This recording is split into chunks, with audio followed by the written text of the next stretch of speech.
Jaylen Brown being introduced in Philadelphia today in front of the 76ers media. Now, he chose to do it not at their team facility, but at basically a rec center, like in the city, in the community. He invited a bunch of local children to be there in attendance because he said that's what he's about. That's what's important to him, establishing that community connection. Well, that's consistent to how he was in Boston. I mean, same thing. Every offseason, he's over at these little kids' schools, dedicating gyms and stuff like that, and there's no reason to suspect that he won't do the same thing in Philly. Kicking off the drive at 5, we're going to hear from Jaylen Brown here as he is introduced as a Philadelphia 76er today. The drive at 5 brought to you in part by Hero Sports Grill and Entertainment Center, the official sports grill of the drive and the place to be in downtown Bangor and at herosportsgrill.com. Also brought to you by Acadia Federal Credit Union's newest location, now open on Wilson Street in Brewer. They've been serving Maine since 1963 with branches in Bangor, Brewer, and Aroostook County. Learn more at acadiafcu.org. So Jaylen getting introduced. Obviously, one of the big first questions is going to be, how do you see this playing out? There's a lot of gravitational pull out there on the court between LeBron and Maxey and Embiid and yourself and Edgecombe.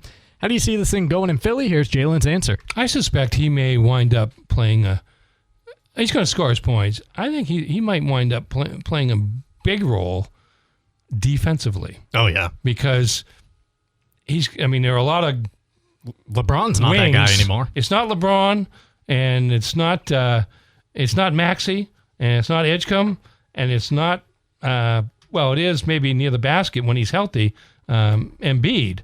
So that leaves Brown to guard the shade Gilgeous Alexanders and people like that. And if he can do that and get his, he doesn't need to score 30. He can score, if he can do that and score 15 to 17 points, then in terms of the chemistry of the team, it can be a tremendous fit. That's the thing. Like, everybody's numbers are going to be stunted because they all have to share. Maxey's not going to be averaging 30 a game anymore. LeBron's not going to get his normal stat line that you're used to seeing.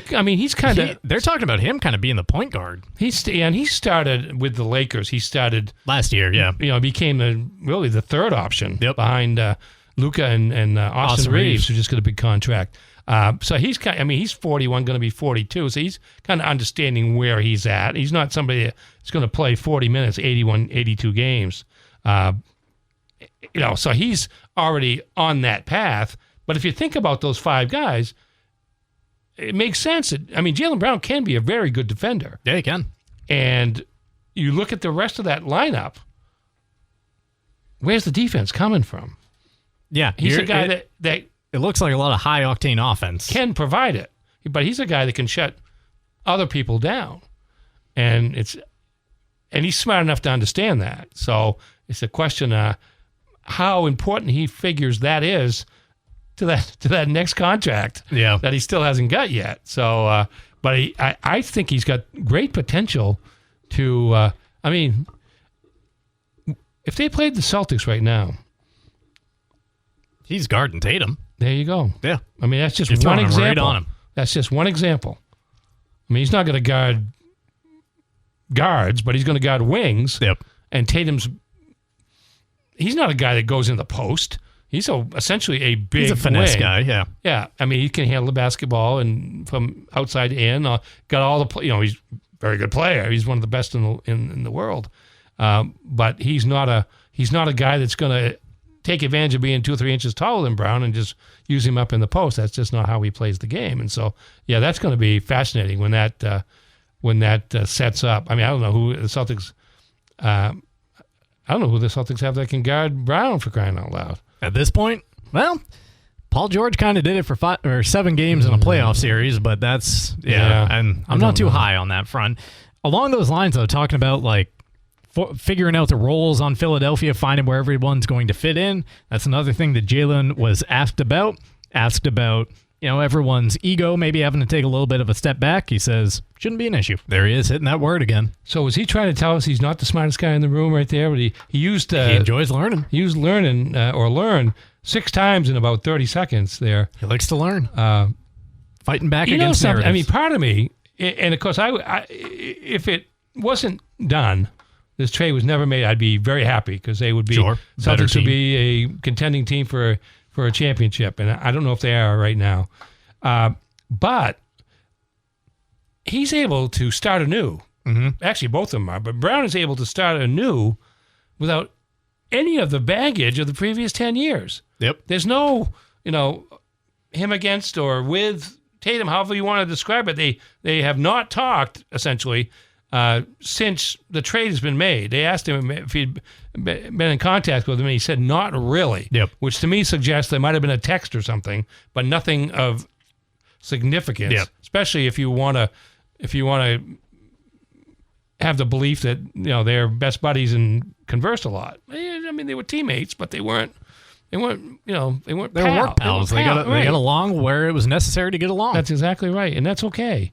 But he's got now. I mean, for all these guys, because LeBron James is going to come in and have a presence. Yep. Whether he scores 5 points a game or 20 and 10, and he could be anywhere in between those two on a given night at age 41 or 42. Embiid. You just don't know how often you're going to have him out there. If you can get 55 or 60 games out of him, they're the Eastern Conference champions. Yeah. And Maxey and Edgecombe are a very dynamic backcourt combination. That's where Brown may get some of his offense is just filling the lane. But then there's a need for a stopper, and you can still get your points. And I just think that's a job just waiting for him if he's willing to. He talks about how he works hard and all this kind of stuff. I mean, he got a chance to prove that this year, and he could be an all defensive team player. Oh yeah, player of the year. He fancies himself that way already. Right. Already calling himself the best two-way player other than Wemby in the game. Here's your chance to prove it, and it isn't all about scoring. And he's sort of be smart enough to understand that. And if he can go out there and keep guys, 7 or 8 points under their average on average, then that's as much a contribution as him going out and scoring 28 points in a game. Let's hear from him, talking about what you were just saying right there, the relationship with Jason Tatum and all of that has been playing out on social media and everywhere else. But hearing from the man himself right here. Respects him, but hasn't talked to him. No, but that's where you just mentioned it, is a working relationship. They're no longer working together. So yep. And I mean, obviously, Jaylen Brown didn't make a big effort to try to reach Jason Tatum, but neither did Jason Tatum make a big effort to try to reach out to Jaylen Brown. So going about their separate ways. Fine, you move on. You're both you're both on $300 million contracts here pretty soon. They're going to see each other pretty soon too, because they play each other twice during the preseason. So you get those early exchanges right out of the way. Then 4 times during the regular season. Yep. And then 7 more during the second round of the playoffs, maybe. Well, if the Celtics are so fortunate. Well, they've got Baylor Shireman and Jordan Walsh to take care of that. That's true. We're going to continue the Celtic conversation a little bit in the next segment. I've got some questions for us to toss around here and answer that's coming up next on The Drive. Before we head to break, I'll give you the cue to call once again for our Red Sox ticket sweepstakes presented by Dunn's Appliance and Service. I'll give you that cue to call in just a second, but first, telling you about the contest. Derek from Bangor down at Fenway right now. He's got those 4 field box seats. He is at tonight's game, the series finale against the White Sox, trying to watch the Red Sox sweep away the Pale Hose. Our next game that we'll be giving away tickets to will be on August 17th against the Diamondbacks. That drawing will be coming up on the Morning Roast on Monday. We'll also be giving away a 4-pack of tickets to a September 9th game against the Angels. That drawing will be coming up on September 2nd right here on The Drive. And once again, when you hear that cue to call, just dial up 992-9029. All entries carry over throughout the sweepstakes, unless, of course, we send you down to Fenway. Does Derek understand the pressure that he's under, though? Because if they don't win tonight, that's going to be a bad omen for the rest of our contest here. We're going to all blame him. So. Yep. It's not going to be good. If the streak will stay alive. If we pick off 3 losses, August 6th, August 17th, and September 9th. Oh, jeez. Then we know that our curse is real. Then we'll have to start giving away Yankees tickets. Yeah, we got to get creative with it there. So we'll give you that cue to call in just a second. The Drive is brought to you by Hero Sports Grill and Entertainment Center, the official sports grill of The Drive and the place to be in downtown Bangor and at herosportsgrill.com. Also brought to you by Novus Auto Glass at 945-6688 to get your windshield repaired or replaced. And by Casella, good pay, good people, good life. Find your place at powerofhardwork.com. Welcome back into the Drive at 5. Hey, Bigfoot fans, Tossie's Checkout, calling all Sasquatch seekers to the second annual Glenburn Sasquatch Calling Contest, Saturday, August 29th from 1 to 5 at 1492 Pushaw Road in Glenburn. Win a $100 cash prize, compete for legendary bragging rights, and it's free to enter. Bring your crew, bring your call, and we'll see you at Tossie's Checkout. So if we haven't seen Sasquatch, except for that one picture, Yep. that I think was taken in Penobscot County, but I don't know for sure. How do we know what it sounds like? Maybe you hear him calling in the woods at night. I don't know. You hear him out there crying to himself. Yeah, and we just kind of, that sounds like Sasquatch to me. Yep. He sounds lonely. That is, I wonder, because, do you base it off a Yeti call? But then at the same time, what are you doing there? We haven't seen those around for there you go. Millennia. So it's kind of an interesting contest in terms of make it your own. I guess you do, but you kind of are out in left field in the whole thing just because it'd be a hard one to judge. I think you got to judge just pretty much based off effort put into it. Yeah, effort, emotion, that loneliness, the loneliness of the Sasquatch. That would be something though. Like if anybody's planning on going out there and giving their best Sasquatch call, maybe take like the depressed Sasquatch approach to it, like a murmuring, whimpering Sasquatch in the woods. Maybe what you need to do, because have you seen the plywood Sasquatch? Yeah. You've seen them painted. Put them out in the field. But you need to put one out in the field, see if you can kind of bait another Sasquatch real one out there to get a sound effect that paint it up nice like a mate. Yeah, and, then you can practice that sound effect, and hopefully the people that are doing the judging actually have done the same thing maybe, and so they know what the actual sound is, so they can give you a fair judgment. Well, there you go, people. You got some time. August 29th, 1492 Pushaw Road, Tossie's Checkout. Wants to hear your Sasquatch calls, and like Ernie said, all you got to do is trap him between now and then. Yeah, and who knows, he just as likely to be hanging out around Pushaw Lake than he is anywhere else, right? I bet he'd make for like a good farmhand or just, field laborer if in need. Yeah, he's probably in the water today. I mean, it's hot out. Yeah, that was a brutal one out there. Sasquatch doesn't want to be hanging around in the woods. It looks like he's got a furry coat from that fuzzy picture. A heat index of 102 out there. All right, after that Sasquatch talk, to open up this segment, I've got some random questions for us to kick around here a bit. And the first one that came to me earlier today: do the Celtics have a little bit of a Payton Pritchard conundrum coming at them? Because his contract is up after this year. And based on his production of the last 2 years, plus the opportunity and role he's going to get this year, you would have to imagine that's going to jump to, I would think, north of $20 million a season, the money that he would command.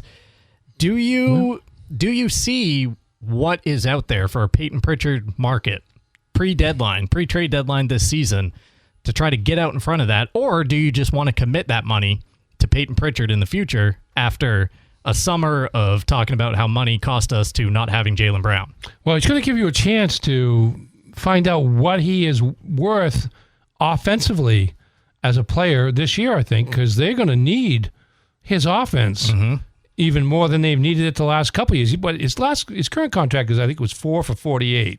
I think he's making like $12 million a year right now. Okay. And, I think the next one is in the 20s, I would guess. Yeah. But they're going to need him to score in the upper teens, mid to upper teens. I mean, he's going to be depending on Derek White, I mean, he's going to... I think he might be the second leading scorer on the team next year. I mean, maybe Paul George if he's healthy and whatnot. Yeah. But they're going to need a substantial number of points from him. Now, the other part of it is he's not that big. And how much of a liability is he going to be, or could he be, being asked to play 32 to 34 minutes a game, as opposed to, I don't know what he averages now. I mean, he played a lot last year, but I don't know that he played that much. No, probably right around 30 last year, I'd say. I mean, it's... Yeah, I mean, I don't know. Going forward, do you want to... Would you feel okay committing that money to Payton Pritchard beyond next season, say 22.5 a year? I don't know the answer to that question because he's not having been in this particular role before. I mean, his role was increased. 17 points, 4 rebounds, 5.2 assists per game last year. That was last year. He did play 32.4 minutes a game last year. Okay. Do we need more for them to be a legitimate championship team? Because, I mean, again, going back to the difference between the Celtics of the regular season, the 56 and 26 regular season, and the kind of lacking postseason that didn't match up with the regular season. Now, is he capable of elevating his game to more than what it was during a pretty good regular season to accommodate the additional stresses and pressures and demands of postseason play? Is he a guy that can be one of your top 3 or 4 players?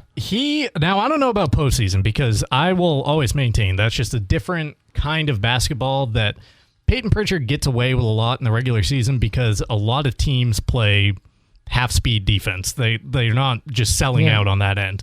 And that's why you see him do incredible things like weave through the paint, grab all those offensive rebounds. Little different when it comes to the playoffs and guys are actually trying out there. If that's the way you feel, and that's the way you've convinced me to feel, then the answer would be no, because I need a guy that's going to be able to deliver in the postseason as well as the regular season. So his numbers out there without Jaylen Brown: 25 points per game, 4.8 rebounds per game, 7 assists per game in the last 10 games that Payton Pritchard played and Jaylen Brown did not play in that same game. Okay, but most of those games were last year, so there was no Jason Tatum either. All of them were last year. Yeah, okay. Two in December of 25 and the rest in 26. Yeah, so they had neither one of them. Correct. And so he was the point guy. He was their best offensive player, because Derek White didn't have quite the year, offensively at least, last year that he had previously. So I don't know that I can draw much from that. Somebody had to shoot. Exactly. And I don't know what they had for a record in those games either, whether or not they were going back to the bad Celtics because of just not having enough weapons or not. And the other thing I just don't know about is 8-2. 8-2. Yep.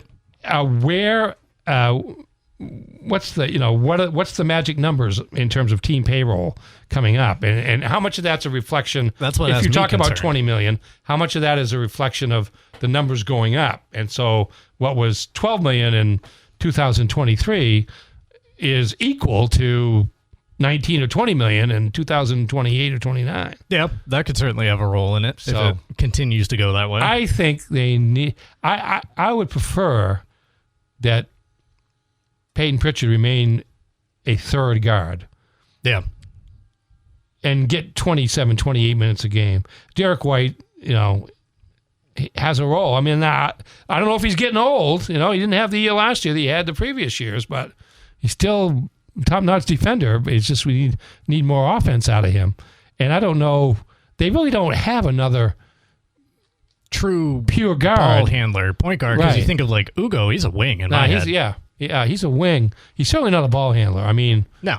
He's a guy that can get the ball, take a dribble, and make a play for himself, but he's not a guy that's going to be organizing things for anybody else. I don't really know that they have anybody else like that. So I don't know. So my answer to that question right now is no.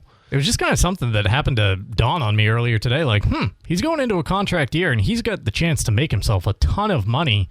Are the Celtics willing to pay him that money that he ends up potentially earning? See, I would guess that somebody might be willing to, I just don't know that a team that's going to win a championship is going to win a championship with him as a starting guard being asked to be the third offensive option.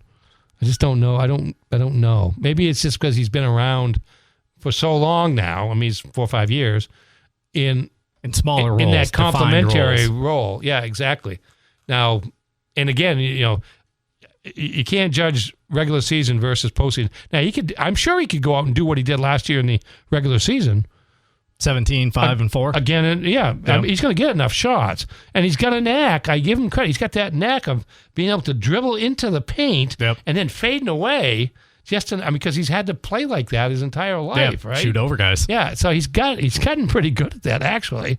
And then he makes 5 or 6 half-court shots a year. So he's capable of doing that in the regular season. They're not going to let him get away with that in the postseason. No. I don't think. And it makes it kind of tough. But I like him too. I mean, he's probably bigger than I think he is. I just don't think of him as being. He's very a solid big. 6 foot. It's just that 6 foot in the NBA Solid 6 foot is not what it means to Gen Pop. It's different than a solid 6'3". Yeah, in terms of trying to guard somebody. Yeah, because everybody's quick, but if they can tower over you too, then you're kind of not only that, but like reach and get in and affect your handle. Yeah, I mean, they've got you on the island there, and they're just gonna go right to you every time until you prove that you can stop them. And if you can't prove that you can stop them, then you're gonna wind up sitting on the bench. Yep, maybe a Payton Pritchard conundrum coming the way of the Celtics, or maybe he just takes the role and runs with it, and he is your point guard for a couple of years here. And you know something? All it takes is one team to offer him some money. It doesn't have to be the Celtics. I mean, in terms of his career, he'll be unrestricted. Yeah, I mean, he can go out and play for the Trailblazers or have fun with Danny Ainge and the Jazz. Yeah, well, when Seattle comes back on the team because he's from the Northwest. That's true. There, yeah, and make a lot of money, have a lot of fun, and have a great career. The Drive brought to you by Next Home Experience, the market leader. Get looped and get sold with Next Home Experience. Also by Uno Pizzeria and Grill, where they have late night deals every night in the bar or lounge. 725 Stillwater Avenue in Bangor. Order to go at 947-5000 and unos.com. Coming up on the other side of our break, we go back to the Tim's Plumbing 100. We're joined by the owner of Tim's Plumbing, Tim Davis, up next on The Drive. Hammering the Tim's Plumbing imaging because we got Tim Davis waiting for us, owner of the company, on the Heroes Hotline. Tim, I'll bring you in before I go to the stat of the day. How's it going today, sir? Well, good afternoon, Mark. Ernie, how are you? Not bad at all. Now, the Boston Red Sox on a bit of a heater, Tim. 30-5. It's the best 35-game stretch in franchise history. The magic number for them is 3. When the Red Sox score 3 runs this year, they're 58-18. That is a .763 winning percentage. And when you extrapolate that over 162 games, it's a 124 win pace. The MLB record for wins in a single season is 116. So if you give this Red Sox staff 3 runs to work with this year, they're playing at a better clip than any team has ever posted in baseball history. Stat of the day for you right there, brought to you by Tim's Plumbing. All right, Tim, now let's talk about the Tim's Plumbing 100 coming up this Saturday. I know you've been out at the track all week getting ready for it. Just talk about where things are at in your mind as you get excited for Saturday. Well, I got to tell you, it started way back before a week ago. All the hard work that's been going in there. I think when we signed up to do the Tim's Plumbing 100, there was actually snow on the ground, and we started all the planning at that time.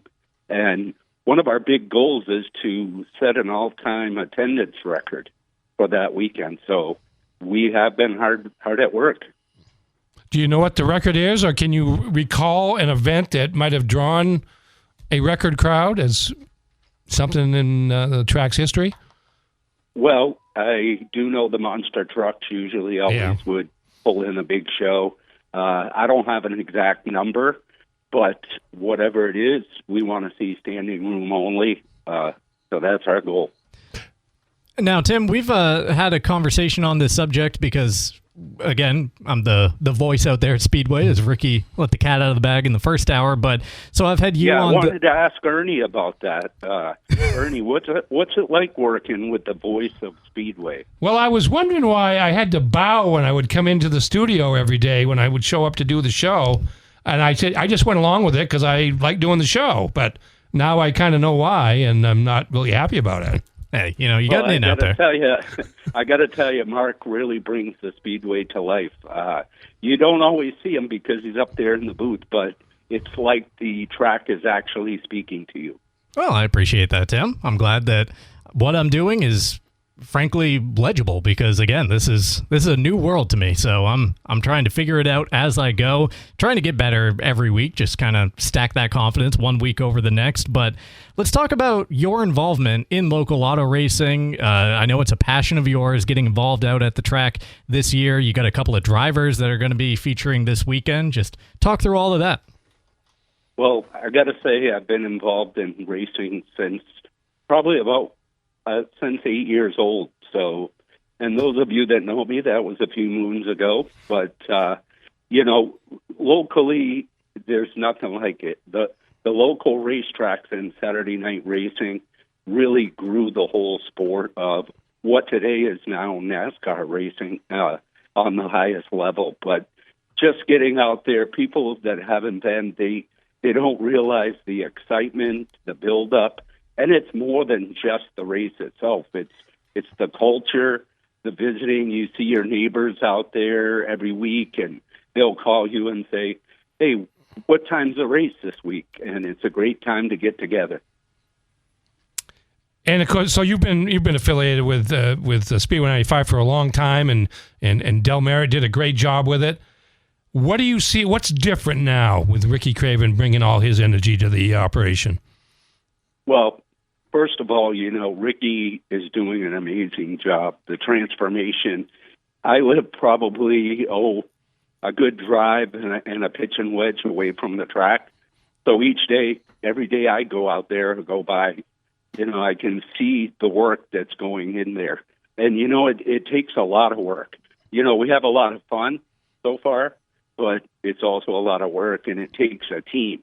The drivers, the fans, the vendors, sponsors, the whole community to make it a success.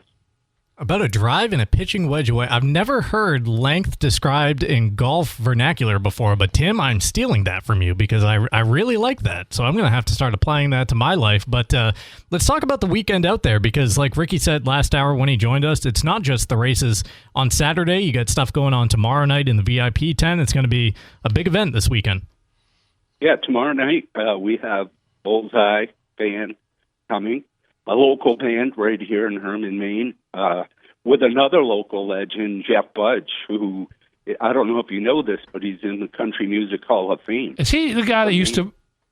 Did he used to play on Frankenstein's and Stacy's show? Probably somewhere to that effect, but yeah, maybe thinking of somebody else. I'm actually. You're right. Yeah, I'm thinking of somebody else.